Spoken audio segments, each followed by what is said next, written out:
The episode's closing scene is the only time Barry makes an appearance.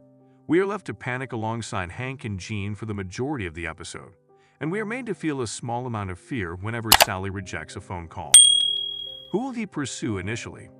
That is the dreadful query that propels this episode forward. Jean and Hank both make sense as targets according to Barry's logic. The former duped him into getting jailed and has been claiming ownership of Barry's tail, while the latter executed a hit on Barry's life only yesterday. Both appear to be aware that they are in danger, but at least Jean has a place to flee to, his cabin at Big Bear Lake, a distant location without internet, where he won't be able to leak information to the media. But if Barry didn't find Jean at home, he would know to look here. He murdered Janice here, and there is a very genuine fear that he would do the same to Jean. When Jean awakens to the shadow of a tall man in the porch light, pure fear enters the picture. Using the Chekhov's gun that Rip Torn gave him, he instinctively shoots through the front door, but Barry isn't standing on the other side. Leo, his son, was the one who arrived with dinner. Of course, after we see that last moment, practically everything that occurs in this episode will become more significant. Jean's tale serves as a good illustration. Will we see a Jean who unintentionally killed his own son if the second half of the season does actually pick up over 10 years later? Normally, I'd think Leo would pull through, but with that buffer of the time jump, everything seems plausible.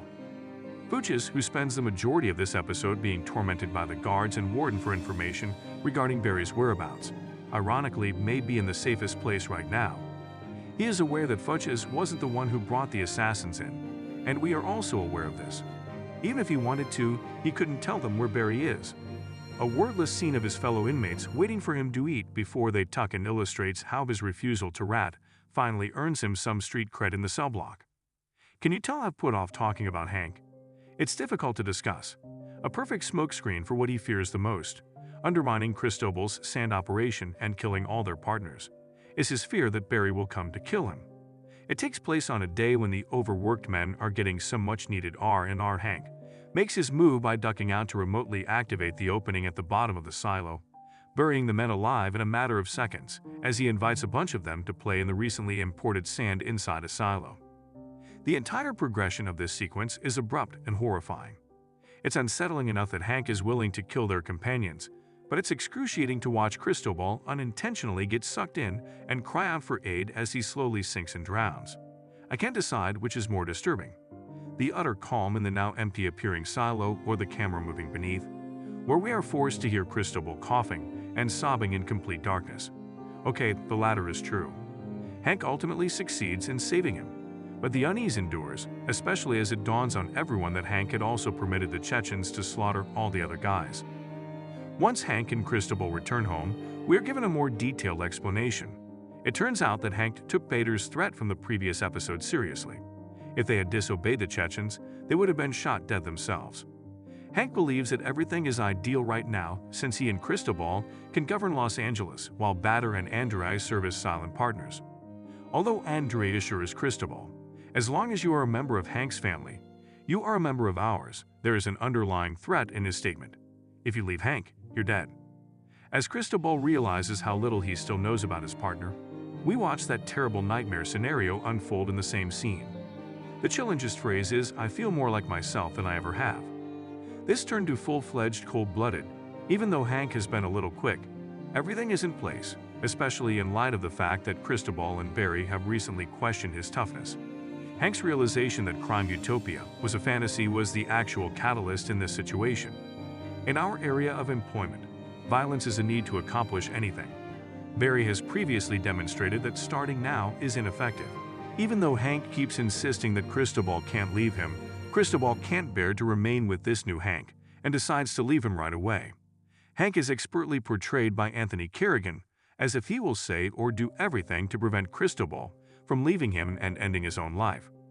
Cristobal doesn't seem to be willing to let a man compel him to stay, but it seems like a part of him may realize that this is the end of not just their relationship, but also of his life.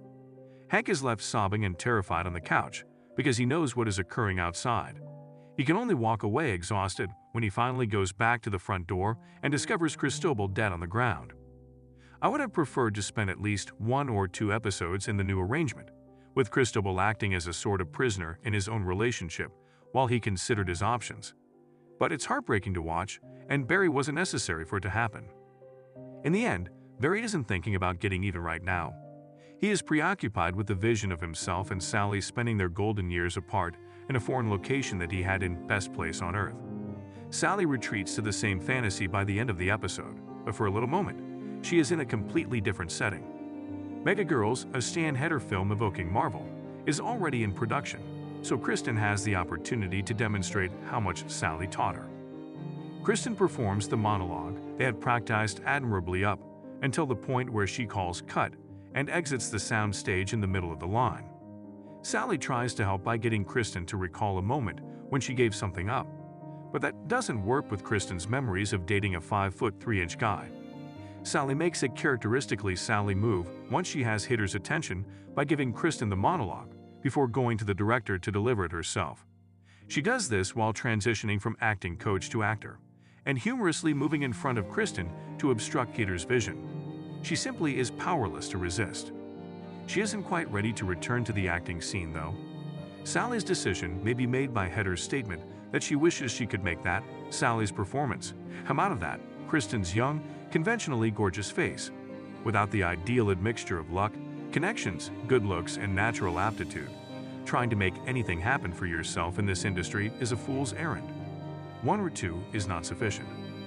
Perhaps this explains why she rejects Mark Paul McCrane, Kristen's agent's offer. He's giving her a good opportunity, and during the golf cart ride, Sally's face showed that she was tempted.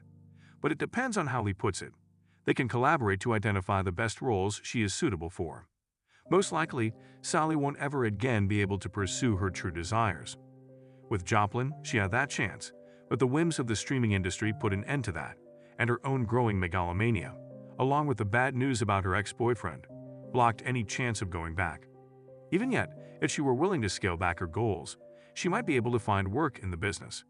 But Kristen's information about Barry's escape helps confirm a worry she probably had all day on the Mega Girls set. There is nothing left for her in Hollywood. Currently, all Sally wants is safety and love, and she believes that Barry is the best person to find those things in.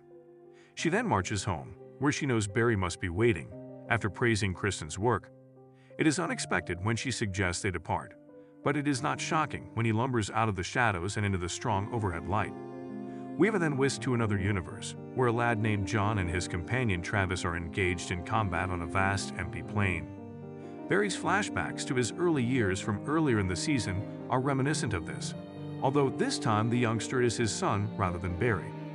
Thus, the cycle of violence resumes years later in a setting that is significantly less populated than the City of Angels.